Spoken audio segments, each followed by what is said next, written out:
Como esse vídeo está sendo gravado à noite, boa noite para quem estiver me ouvindo e aos demais recebam o bom dia ou boa tarde na medida o horário, melhor dizendo, que estiver vendo esse vídeo. Continue então a série aí sobre estudo do credo, pública profissão de fé. A gente vai trazer aqui a lição de número 2, falando então das escrituras sagradas. Peço que você abra sua Bíblia no Salmo 19 e lê ele completamente. O Salmo é dividido em duas partes. Céus proclamam a glória de Deus, revelação geral, ou seja, a natureza e a ordem criada por Deus mostra que existe um Deus, mas isso não é suficiente para levar alguém ao conhecimento da salvação e da vida eterna em benesse com Ele. Serve apenas, como diz Paulo aos Romanos, como meio para deixar as pessoas sem desculpa. A segunda parte do Salmo fala que a palavra de Deus, a Sagrada Escritura, a revelação especial, traz o conhecimento da salvação. Introduzindo o assunto, eu te pergunto aqui: você acredita que a Bíblia é realmente a palavra de Deus? A única regra de fé e prática dada por ele ao povo dele, que é chamada Igreja, Israel dele? Essa pergunta ela deve ser respondida quando alguém declara, obviamente, a sua fé diante da Igreja na pública profissão de fé. A Bíblia é a revelação que Deus faz de si mesmo. O Catecismo Maior de Westminster indaga na pergunta 5: o que as Escrituras ensinam? Ensinam principalmente que o homem deve crer sobre Deus e o dever que Deus requer do homem. Pergunta 3: o que é a palavra de Deus? Escrituras sagradas, Velho ou Antigo e Novo Testamento. A única regra de fé e prática. As referências estão aí, você pode dar uma pausa e consultar por conta própria. Então, o que é a Bíblia?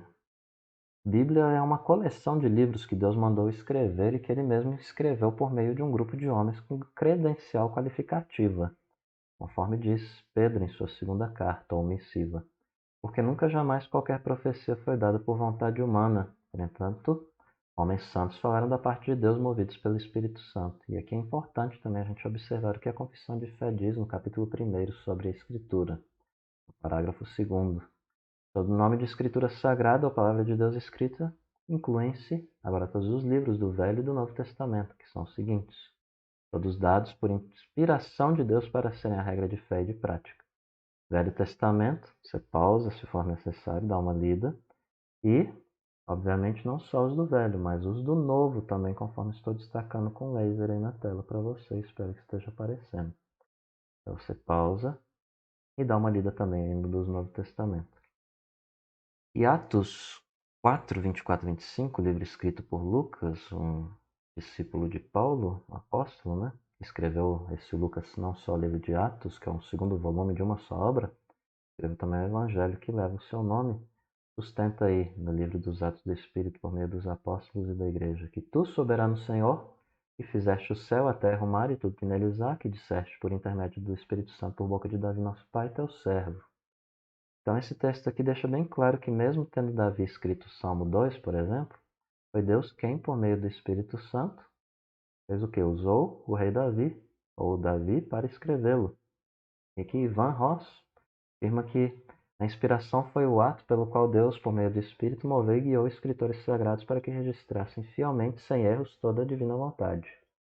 Tudo quanto outrora, diz Romanos 15:4, foi escrito para o nosso ensino, foi para que, pela paciência e consolação das Escrituras, tenhamos esperança. Então, quando nós lemos a Bíblia, nós estamos ouvindo as palavras da boca do próprio Deus. E tem gente que faz a piadinha e brinca mais ou menos assim: você quer ouvir a voz de Deus?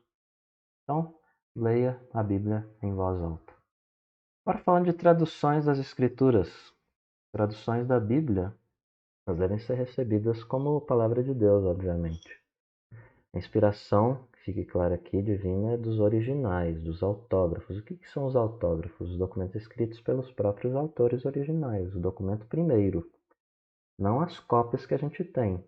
E você fala assim: mas agora, Luiz, como que a gente faz?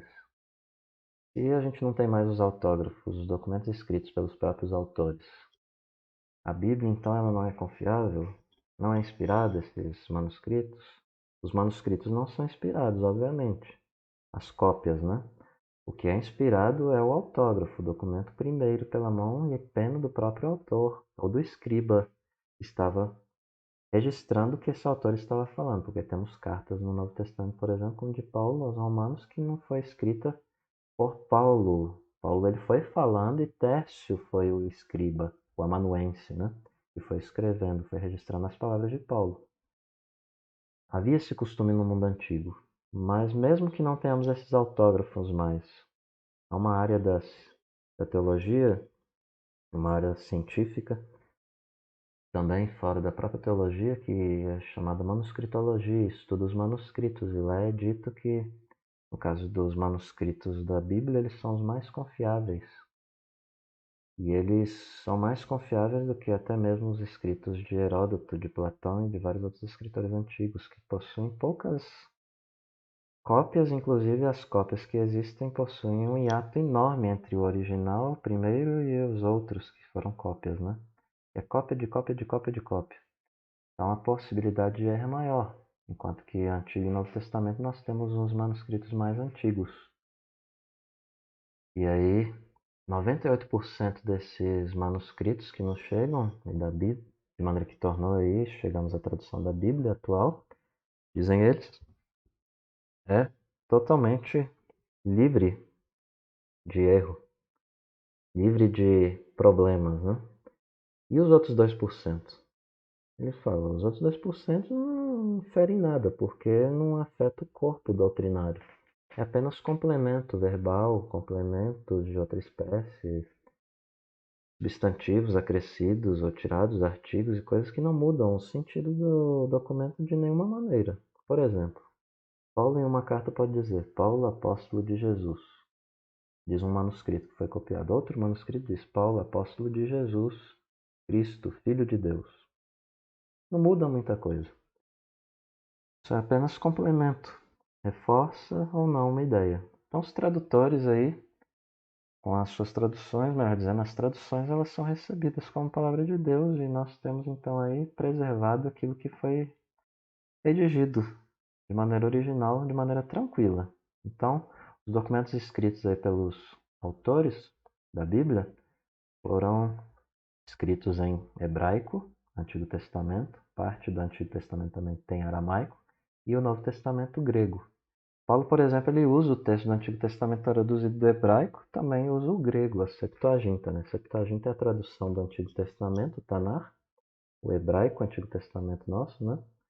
Foi traduzido para o grego, e aí virou a Septuaginta, por causa da língua dos ouvintes gentios, né? Virou a língua franca, e aí teve essa importância da Bíblia, o Antigo Testamento específico, melhor dizendo, para o grego, né?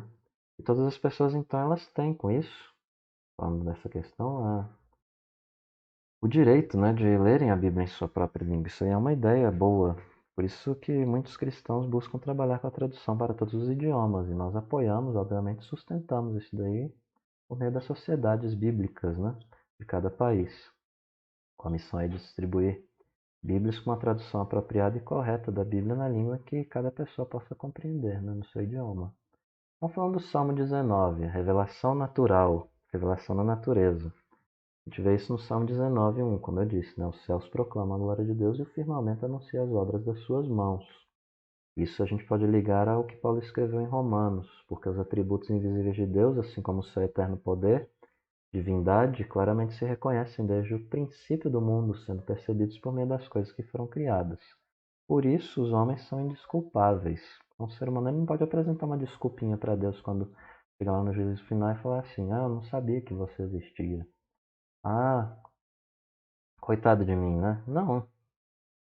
Deus ele já se revela pela ordem criada, né? Então não tem uma desculpa. A pessoa ela é condenada. Ela deveria buscar saber, deveria investigar. E nós obedecemos a Deus, nós como cristãos, porque existe uma lei. E mesmo que nós não soubéssemos disso, Paulo diz em Romanos também que é uma lei que Deus colocou no coração do homem, né? Também serve de testemunha da existência desse Deus que colocou essa lei no coração humano que reflete a vontade desse Deus, né? Porque para com Deus não há acepção de pessoas, assim pois todos que pecaram sem lei, também sem lei perecerão, e todos os que com lei pecaram mediante a lei serão julgados. Porque os simples ouvidores da lei não são justos diante de Deus, mas os que praticam a lei hão de ser justificados. Quando, pois, os gentios que não possuem lei procedem por natureza segundo ela, tendo-a, servem eles de lei para si mesmos. Mostram, então, a norma da lei gravada no seu coração, testemunhando-lhes também a consciência e seus pensamentos mutuamente, acusando-se ou defendendo-se no dia em que Deus, por meio de Jesus, julgar os segredos dos homens segundo o meu evangelho. Então, as escrituras são necessárias, porque a natureza só não salva ninguém. O conhecimento da natureza de que aponta para a existência de um Deus. O mínimo que ela fala existe um Deus. Mas quem é esse Deus? Para saber quem é esse Deus, precisamos da Bíblia. E aí a segunda parte do Salmo 19 fala disso, né? A lei é isso, a lei é aquilo, a instrução, assim assado sucessivamente. Então a revelação natural é incompleta, porque ela não ensina sobre a vontade de Deus para a humanidade. Por isso que precisamos da Bíblia, que nos orienta segundo os preceitos e propósitos de Deus. Foi ali que ele revelou e deixou evidente a sua vontade. Foi ali que ele revelou de maneira especial verbalmente, falando por meio de anjos, profetas, e se revelando plenamente em seu Filho, o Senhor Jesus, que veio ao mundo. E tudo que Deus oferece, então, aos homens, foi confiado a seu Filho. Por isso, então, que nós rejeitamos revelações posteriores por meio de línguas estranhas, visões, sonhos ou profecias. Esse é um cristianismo conservador, e é o que veio sendo traçado aí desde a igreja primitiva. É essa linha que vem sendo sustentada, e coisas diferentes que vem surgindo por aí, que tem historiador, o povo da antropologia e sociologia, que fala que são tipos de cristianismo. Na verdade, isso que eles chamam de cristianismos, nós chamamos aqui dentro da perspectiva teológica simplesmente de heresias, ou grupos que são conhecidos como seitas. Então a Escritura é bem clara sobre essa questão de revelação em Hebreus, quando diz que, havendo Deus outrora falado muitas vezes de muitas maneiras aos pais pelos profetas, nesses últimos dias nos falou pelo Filho, a quem constituiu o herdeiro de todas as coisas, pelo qual também fez o universo. O Filho é a palavra, contemplando esse texto de Hebreus junto com João. Então, Deus falou antigamente por meio dos profetas, vem a minha palavra do Senhor, hoje nós vamos à palavra do Senhor, a Bíblia, a palavra, né? E a confissão de fé, ela menciona muito importante essa questão no capítulo 1, né, no parágrafo 1º, que ainda que a luz da natureza e as obras da criação da providência manifestem de tal modo a bondade, sabedoria e poder de Deus que os homens ficam indesculpáveis, não são suficientes para dar conhecimento de Deus e sua vontade necessário para a salvação. Por isso que Deus foi servido em vários tempos e de diferentes modos revelar-se e declarar à sua igreja aquela sua vontade. E para a melhor preservação e propagação da verdade, para o mais seguro estabelecimento e conforto da igreja contra a corrupção da carne e malícia de Satanás do mundo, foi servido fazê-la escrever toda. Se torna indispensável a Escritura, tendo cessado aqueles antigos modos de revelar Deus a sua vontade ao povo. Então, a revelação dada em Cristo foi escrita, temos a Bíblia, a palavra de Deus escrita, imutável, que é completa. Por isso nós podemos depositar nela nossa confiança e esperança, sem receio. Deus, ele fala, por ele não poder mentir, nós dizemos amém. A nós cabe dizer eu creio. Por isso a ideia do credo, né? Credo, eu creio. Então os judeus da época de Jesus, eles reconheciam só os conhecidos, os 39 livros aí, como canônicos, né? Como a Bíblia dele, né? O Antigo Testamento. Está aí na parte da esquerda predominantemente, né? Velho Testamento ou Antigo Testamento. Para apontar para você não ficar perdido, pegando aqui os livros do Antigo Testamento, esse círculo. Os azuis aqui, os verdinhos aqui, os amarelos do lado esquerdo. Essa cor aqui meio laranja, vermelha, esse vinho aqui meio vermelho escuro. Então você tem aí até mesmo uma musiquinha infantil que fala sobre isso daí. Se você tiver curiosidade, você pesquisa. Música da Bíblia, os livros da Bíblia que você acha para decorar se tiver dificuldade. E os livros do Novo Testamento de cá, né? E você conta aí e estude por conta própria esses livros. Quanto aos livros apócrifos, nós destacamos aqui que eles não são reconhecidos como inspirados e por motivos culturais eles foram traduzidos para o grego, o Antigo Testamento no século II a.C. Mas eles não foram reconhecidos como escritura sagrada, eles não faziam parte da Bíblia usada por Jesus. Tem historiador que vai querer meter o dedo na teologia e não sabe das coisas. E aí fala que a Bíblia completa é a Bíblia católica, né, com mais livros. Mas quando a gente vê aqui, que eu vou falar daqui a pouco, a gente vai entender melhor qual que é o sentido verdadeiro dessa coisa. O historiador que fala isso geralmente é tendente a favorecer catolicismo, por convicções católicas ou por ter pego uma fonte indevida, que contou meia história da verdade aí, né? Mas no quarto século depois de Cristo, Jerônimo, e aí entra o problema, né? Ele traduziu a escritura para o latim. Ele sabia que esses livros apócrifos não eram Bíblia. Mesmo assim ele traduziu, mas deixou na coleção dele uma nota, conforme ele explica na introdução do seu trabalho, o respeito à antiguidade e valor desses livros, né? Por conta da sua história. Ele falou, esses livros não são canônicos, não são livros com o mesmo peso desses aqui. Então aqui é a título de informação, mais ou menos isso que ele deixou lá, né? E aí veio pulando aí um grande período, século XVI, quando a reforma aconteceu, protestante. Os reformadores eles denunciaram a presença indevida desses livros aí na coleção sagrada, né? Publicaram traduções da escritura apenas com os livros inspirados. E aí tem estudiosos que dizem que o Concílio de Trento aí acabou incluindo oficialmente os apócrifos entre esses livros canônicos, né? Então, a inclusão desses livros aqui se dá por Concílio de Trento, vamos dizer, os teólogos que estudam a área, não meramente os historiadores olhando por fora e coisando as questões, né? Fazendo sim uma crítica aqui historiador, apesar de estar com formação nessa área também. É porque acontece, eu vejo e ouço isso, é um diálogo frequente, falar que foi os protestantes que tiraram os livros da Bíblia, mas na verdade é o oposto, os católicos que acrescentaram. Não sei que você pegue lá e acrescente, como que antes da igreja, né, que existe a igreja católica, pega lá Jerônimo, diz que a igreja católica, coisa assim, ou antes de Jerônimo, né, e comete um malabarismo de distorção histórica. Mas a leitura da Bíblia, o catecismo fala como que ela deve ser lida. Um alto e reverente respeito, firme persuasão de serem elas a própria palavra de Deus, de que somente Ele pode habilitar-nos a entendê-las. O desejo de conhecer, crer e obedecer à vontade de Deus nelas revelada com diligência e atenção ao seu conteúdo e propósito, com meditação, aplicação, abnegação e oração. Concluindo então, o que nós destacamos aqui nesse trecho da conclusão é que a Bíblia nos ensina tudo o que devemos crer sobre Deus, sobre a responsabilidade moral do homem. Então, os 10 mandamentos ainda valem sim como padrão moral e espiritual para todos, eis o chamado de Cristo. Sede vós perfeitos como perfeito é o vosso Pai Celeste. Então o dever de cada um de nós está em João 6,29 também. Creamos naquele que por ele foi enviado por Deus, né? Porque ele amou ao mundo de tal maneira que deu seu único filho para que todo que nele crê não pereça, mas tenha a vida eterna. E no nome de Cristo, é nele que há salvação, não há salvação em nenhum outro, porque abaixo do céu não existe nenhum outro nome dado entre os homens, pelo qual importa que sejamos salvos. E com as perguntas típicas de aplicação que eu trago ao teu coração para você julgar a si mesmo e meditar é: você acredita que a Bíblia é a única regra de fé e prática para o seu viver? Como que eu devo encarar as ditas profecias dos dias atuais?